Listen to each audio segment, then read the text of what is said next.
giant boogers, I concluded that my mere presence had been judged strange enough to warrant the glares.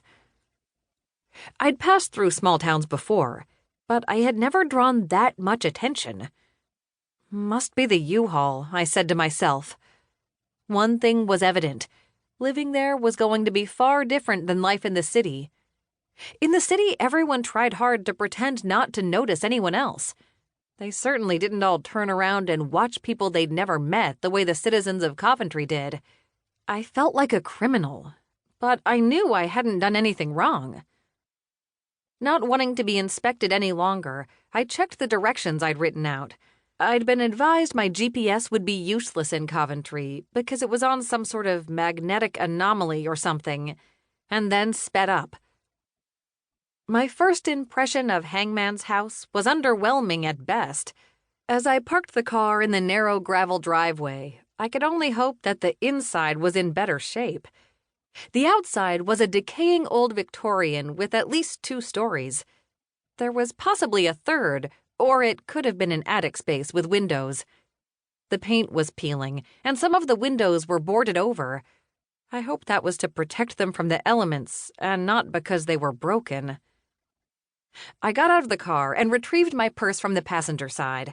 After digging out the keys, I took a deep breath and crossed the patchy lawn to the weathered front steps.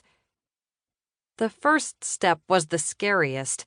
The worn gray boards looked as though they might not hold my weight.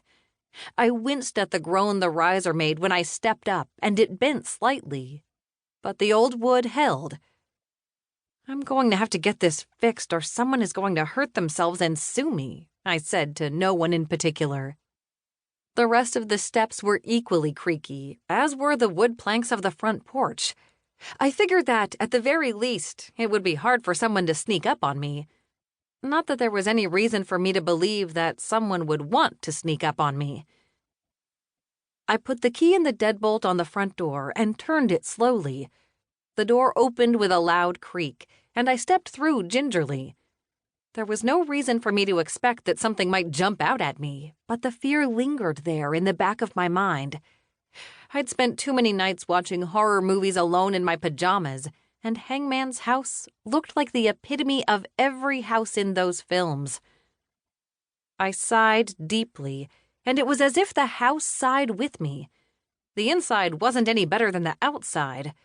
The scent of dust hung heavy in the stale air. I found the light switch next to the door and flicked it on. Figures, I grumbled, and started across the room for the window.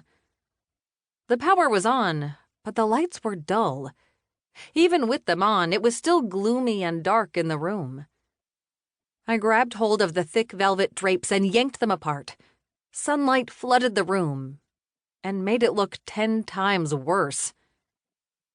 I wanted to yank them closed again, but figured that wouldn't do any good. There was no point in hiding from the reality of the house. I tried not to think of the house as a metaphor for my life, but the idea didn't escape me. Sometimes I wished I could pull the drapes closed and hide from the mess my life had become as well. But just like with Hangman's house, it wouldn't do any good. The room next to the living room was a dining room with a large table. It was covered in a worn tablecloth that had probably been very beautiful and expensive at one time. A large silver candelabra sat in the middle of the table. It needed a good polish, as the metal was quite tarnished. There were half-melted black candles in each of the candelabra's cups.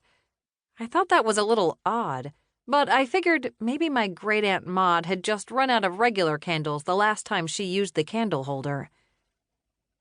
The windows in the dining room were etched, and the long white curtains looked moth-eaten. Wallpaper peeled off the walls, and the floor groaned with every step.